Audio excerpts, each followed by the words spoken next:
नमस्ते दोस्तों। दिल्ली की करबला रोड दिन में सामान्य लगती है, लेकिन रात होते ही ये डर का अड्डा बन जाती है। अगर आपका दिल कमज़ोर है तो अभी ये वीडियो छोड़ दीजिए, क्योंकि आज हम सुनेंगे इसकी 3 सबसे डरावनी कहानियाँ। और आखिर तक बने रहिए, क्योंकि तीसरी कहानी सबसे चौंकाने वाली है। रात के लगभग 2:30 बजे होंगे। कुहासा चारों तरफ फैला हुआ था। सड़क लगभग खाली थी, बस कभी कभी कोई ट्रक या टैक्सी तेजी से निकल जाती। अमित, जो एमबीबीएस का तीसरे साल का छात्र था, अपनी बाइक लेकर हॉस्टल से घर जा रहा था। अगले दिन उसकी माँ का जन्मदिन था और उसने सोचा कि सुबह क्लास से पहले घर जाकर माँ को सरप्राइज दे आए। अमित पढ़ाई में अच्छा था, लेकिन हॉरर कहानियों और अफवाहों पर कभी विश्वास नहीं करता था। उसके हिसाब से ये सब मेंटल हेल्यूसिनेशन था। लेकिन उस रात उसे ऐसा अनुभव होने वाला था जिसे वो जिंदगी भर भूल नहीं पाएगा। बाइक करबला रोड पर जैसे ही पहुंची, अमित को अचानक ठंडी हवा का एक झोंका लगा। उसने सोचा शायद मौसम बदल रहा है, लेकिन तभी पीछे से एक सायरन सुनाई दिया। उसने आईने में देखा, एक सफेद एम्बुलेंस तेजी से उसकी ओर आ रही थी। सड़क लगभग सुनसान थी, तो अमित साइड में हो गया। एम्बुलेंस उसके पास से गुजर गई, लेकिन अजीब बात यह थी, वो रुक रुक कर चल रही थी, जैसे किसी ने ठीक से ड्राइव ही न किया हो। अमित ने गौर से देखा, एम्बुलेंस के ड्राइविंग सीट पर कोई नहीं बैठा था। उसने झटके से बाइक धीमी कर दी और पीछे हट गया। ये कैसे हो सकता है, उसने सोचा। पर सायरन लगातार बज रहा था और एम्बुलेंस उसके सामने लगभग 50 मीटर पर धीरे धीरे चल रही थी। दिल की धड़कन तेज हो रही थी। अमित ने हिम्मत करके बाइक स्पीड बढ़ाई और सोचा एम्बुलेंस को ओवरटेक करके निकल जाएगा। जैसे ही वो उसके बराबर पहुंचा, उसने एक बार अंदर झांक कर देखने की कोशिश की। उसने देखा कि ड्राइविंग सीट तो खाली थी, लेकिन पीछे की ओर कांच से परछाइयां हिलती हुई नजर आ रही थी, जैसे अंदर कई लोग लेटे हों। ये क्या हो सकता है? शायद हेलुसिनेशन है, अमित ने खुद को समझाया और आगे निकल गया। लेकिन उसके निकलते ही एम्बुलेंस फिर से स्पीड पकड़कर उसके पीछे आ गई। अब ऐसा लग रहा था कि वो जानबूझकर अमित का पीछा कर रही है। करीब 5 मिनट तक ये पीछा चलता रहा। अमित डर के मारे पसीने पसीने हो गया था। उसने सोचा कि पास के ढाबे पर रुक जाएगा, लेकिन जैसे ही उसने बाइक को धीमा किया, एम्बुलेंस तेज हॉर्न बजाते हुए उसके सामने आकर अचानक रुक गई। अमित ने घबराकर ब्रेक मारा। बाइक बमुश्किल टकराने से बची। अब एम्बुलेंस उसके सामने थी, लेकिन इंजन की कोई आवाज नहीं थी, सिर्फ सायरन गूंज रहा था। और तभी उसके पीछे का दरवाजा अपने आप धीरे धीरे खुलने लगा। अमित की रूह कांप गई। सन्नाटा इतना गहरा था कि उसे सिर्फ अपनी सांसें सुनाई दे रही थी। एम्बुलेंस से धीरे धीरे एक स्ट्रेचर बाहर निकलने लगा। पहिए खुद ब खुद सड़क पर घिसट रहे थे। अमित की नजर जैसे जम गई हो। उस स्ट्रेचर पर एक लाश पड़ी थी, चेहरा सफेद कपड़े से ढका हुआ। लेकिन जैसे ही हवा का झोंका चला, कपड़ा थोड़ा सरका और अमित ने देखा वो चेहरा उसका अपना था। उसके शरीर में सनसनी दौड़ गई। नहीं, ये सच नहीं हो सकता, उसने बुदबुदाया। स्ट्रेचर धीरे धीरे उसकी ओर बढ़ रहा था। एम्बुलेंस का दरवाजा अपने आप और चौड़ा खुल गया। अमित ने तुरंत बाइक स्टार्ट की और पूरी स्पीड से वहां से भागा। उसने पीछे मुड़कर देखने की हिम्मत नहीं की, सिर्फ तेजी से एक्सीलेटर दबाता रहा जब तक कि वो सड़क खत्म ना हो गई। सुबह जब वो घर पहुंचा तो माँ ने उसे दरवाजे पर देखकर खुशी से गले लगा लिया। अमित ने पूरी रात का किस्सा किसी को नहीं बताया। वो सोच रहा था कि शायद थकान और नींद की वजह से उसे भ्रम हुआ, लेकिन कहानी यहीं खत्म नहीं हुई। अगले दिन कॉलेज जाते समय अमित को हॉस्टल के गेट के पास कुछ दोस्तों ने घेर लिया। उनके चेहरों पर अजीब सी उदासी थी। उन्होंने कहा, अरे अमित, रात को पता है एक हादसा हुआ था। अमित चौंक कर बोला, कौन सा हादसा? दोस्तों ने बताया, करबला रोड पर देर रात एक बाइक सवार एम्बुलेंस से टकरा गया। मौके पर ही उसकी मौत हो गई। कहते हैं एम्बुलेंस ड्राइवर गायब था, किसी को नहीं मिला। अमित का चेहरा पीला पड़ गया, उसका गला सूख गया। वो जान गया कि जो उसने देखा था वो उसकी मौत की झलक थी। शायद उस रात वो किसी अदृश्य ताकत से बच निकला था, लेकिन मौत ने उसे एक चेतावनी दिखा दी थी उस दिन के बाद से अमित ने कभी रात को उस रोड से गुजरना बंद कर दिया।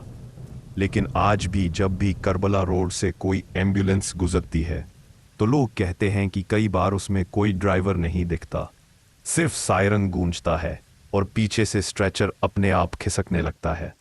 कहा जाता है कि जिसने भी उस स्ट्रेचर पर अपना चेहरा देखा वो ज्यादा दिन तक जिंदा नहीं रह पाया।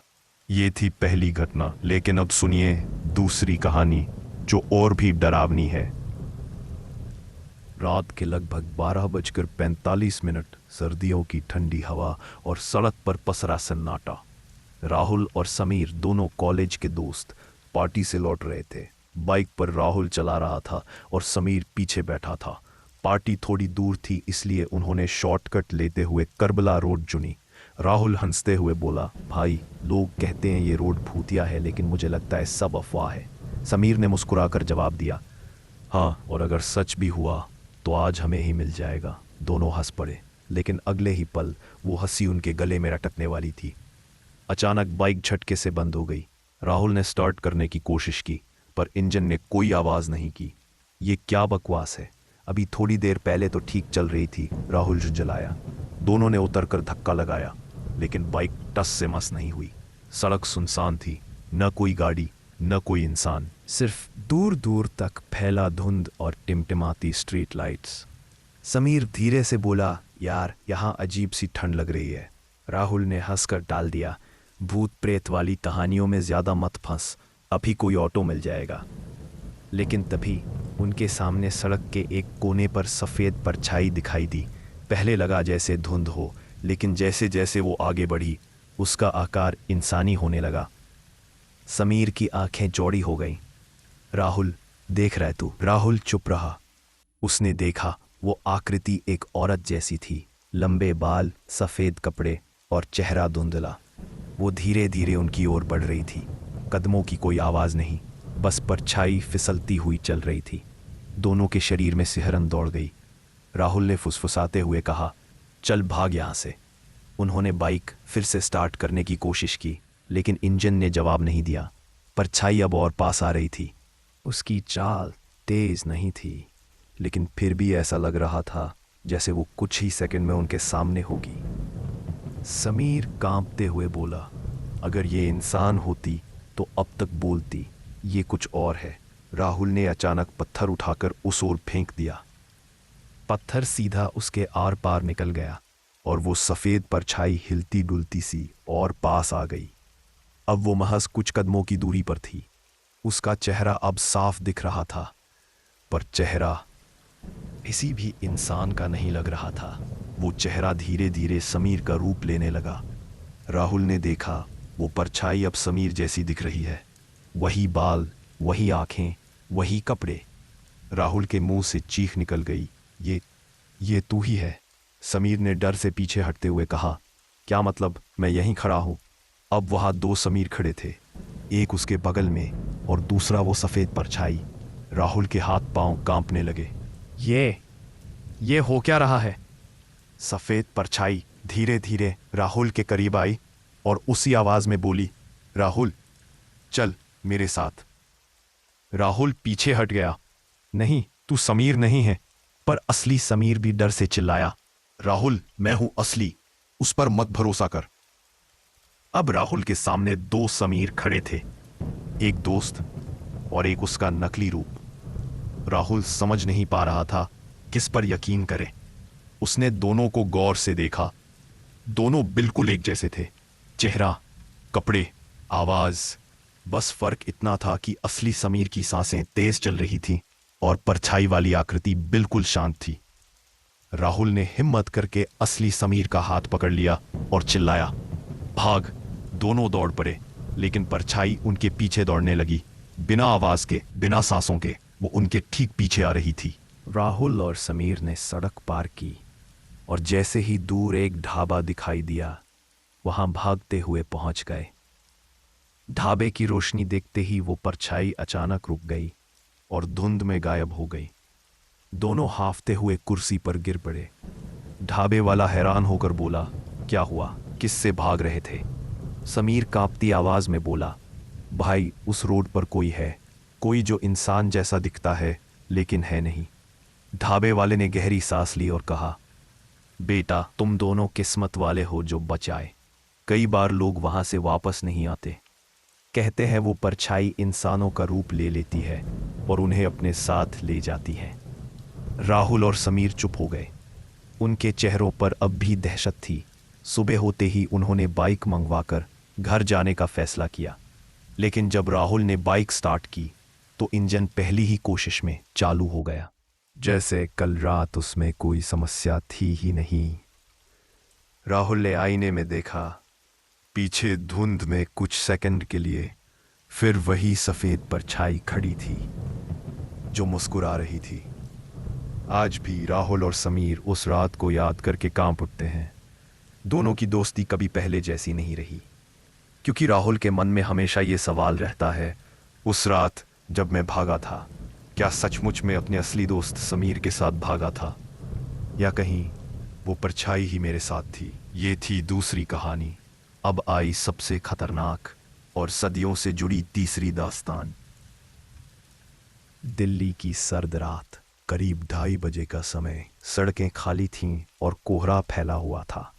Iqbal taxi driver Connaught place से घर की ओर जा रहा था। उसका घर नजफगढ़ में था और शॉर्टकट के तौर पर उसने करबला रोड चुना। इकबाल अक्सर इसी रास्ते से जाता था, लेकिन उस रात की खामोशी कुछ अलग थी। गाड़ी की हेडलाइट्स मुश्किल से 10 फीट तक ही दिखा पा रही थीं। अचानक सड़क के किनारे उसे एक औरत दिखाई दी, सफ़ेद कपड़े पहने, सिर पर पल्लू और गोद में कुछ दबाए हुए। वो सड़क के बीच खड़ी थी, जैसे किसी का इंतज़ार कर रही हो। इकबाल ने गाड़ी धीमी की। पहले तो सोचा कि शायद कोई परेशान औरत होगी, मदद चाहिए होगी। उसने खिड़की नीचे की और पूछा, बीबी जी कहाँ जाना है? औरत ने धीमी आवाज में कहा, बस आगे तक, यहीं से थोड़ा दूर। उसकी आवाज में अजीब सर्दपन था। इकबाल के दिल में हल्की घबराहट हुई, लेकिन उसने गाड़ी रोक ली। औरत पीछे की सीट पर बैठ गई। गाड़ी में हल्की सी ठंड और बढ़ गई। इकबाल ने शीशे में देखा, उसका चेहरा पल्लू से ढका हुआ था, सिर्फ उसकी आंखें दिख रही थीं। लेकिन उन आंखों में एक अजीब खालीपन था। कुछ देर तक दोनों चुप रहे। सिर्फ गाड़ी का इंजन और बाहर की हवा की सीटी सुनाई दे रही थी। इकबाल ने बातचीत करने की कोशिश की, आप कहाँ जाना चाहती हैं? औरत ने धीरे से कहा, बस यहीं आगे, जहां मेरा बच्चा खो गया था। इकबाल ने चौंक कर आईने से देखा, आपका बच्चा? औरत ने पल्लू थोड़ा हटाया। गोद में जो कपड़ा दबाए हुए थी उसमें कुछ नहीं था, वो खाली था। इकबाल के गले में कांटे पड़ गए। उसने हिम्मत करके गाड़ी तेज चलानी चाहिए, लेकिन स्पीड बढ़ाने पर भी ऐसा लग रहा था कि गाड़ी बहुत धीरे धीरे चल रही है। औरत अचानक बोली, बस यहीं, आगे रोक देना। इकबाल ने गाड़ी रोकी, मुड़कर देखा कि औरत उतर जाए, लेकिन सीट खाली थी। उसका पूरा शरीर पसीने से भीग गया। वो चीखना चाहता था, लेकिन आवाज गले से नहीं निकली। सिर्फ स्टीयरिंग को कसकर पकड़कर बैठा रहा। कुछ देर बाद उसने साहस किया और गाड़ी का दरवाजा खोला। बाहर देखा तो सड़क बिल्कुल सुनसान थी, ना कोई औरत, ना कोई बच्चा। लेकिन तभी उसकी नज़र पीछे की सीट पर गई। सीट गीली थी, जैसे किसी ने रोते हुए आंसू बहाए हों, और सीट पर छोटे छोटे बच्चों के पैरों के निशान बने हुए थे। इकबाल ने गाड़ी स्टार्ट की और पूरी रफ्तार से घर की ओर भागा। वो सारी रात कांपता रहा और किसी को कुछ नहीं बताया। लेकिन अगले दिन सुबह अखबार में उसने एक खबर पढ़ी। शीर्षक था, करबला रोड पर फिर हादसा, माँ और बच्चे की मौत। समाचार में लिखा था कि कई साल पहले एक औरत और उसका बच्चा इसी रोड पर दुर्घटना में मारे गए थे। लोग कहते हैं कि उसकी आत्मा अब भी अपने खोए हुए बच्चे को ढूंढती है। इकबाल को यकीन हो गया कि पिछली रात उसकी टैक्सी में वही औरत बैठी थी। उस दिन से उसने रात में उस रास्ते पर जाना बंद कर दिया। लेकिन लोगों का कहना है कि आज भी आधी रात को अगर आप करबला रोड से गुजरें तो आपको सफ़ेद कपड़े पहने एक औरत दिखाई देती है जो लिफ्ट मांगती है। गाड़ी रोकते हैं तो वो पीछे बैठ जाती है और कुछ देर बाद गायब हो जाती है, बस आंसुओं के निशान छोड़कर। तो दोस्तों, ये थी करबला रोड की 3 खौफनाक कहानियाँ। आपको इनमें से कौन सी सबसे डरावनी लगी कमेंट में बताइए और वीडियो को लाइक, शेयर और सब्सक्राइब करना मत भूलिएगा। मिलते हैं अगली कहानी में।